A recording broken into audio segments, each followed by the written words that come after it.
Ça y est, après tant de rebondissements et de faux départs, la série Brexit touche à sa fin, ou presque. Mais concrètement, qu'est-ce qui changera après le 31 janvier? Dans les médias, pas grand-chose. C'est un moment symbolique. Le Royaume-Uni quitte officiellement l'Union européenne et ne peut plus faire marche arrière. D'autant qu'il n'y a plus d'eurodéputés britanniques au Parlement européen. Mais Boris Johnson ayant trouvé un accord de divorce avec l'Europe, il n'y aura pas, pour l'instant, une rupture brutale. Il y aura une période de transition jusqu'au fin décembre 2020. Les règles et les directives européennes continueront à s'appliquer. Cette transition pourrait être prolongée d'1 ou 2 ans, même si Boris Johnson a juré qu'il n'y aura aucun retard. On a déjà vu le Premier ministre britannique revenir sur ses propos, mais s'il tient cette promesse, ça fait moins de 11 mois pour conclure un accord sur l'avenir des relations commerciales entre l'Europe et la Grande-Bretagne.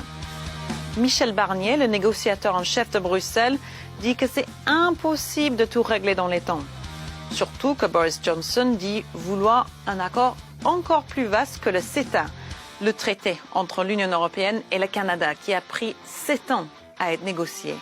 Donc, si on n'a ni prolongation demandée d'ici fin juin, ni accord signé en décembre, on va de nouveau vers un scénario de no deal. Et oui, c'est-à-dire sans accord commercial.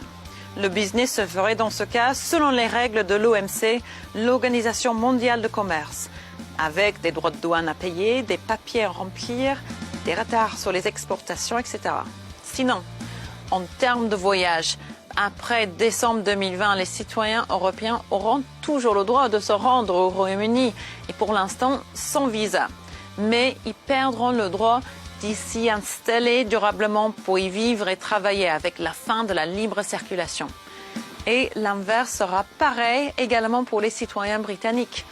Donc on verra sûrement moins de retraités britanniques qui viennent habiter au soleil en Europe.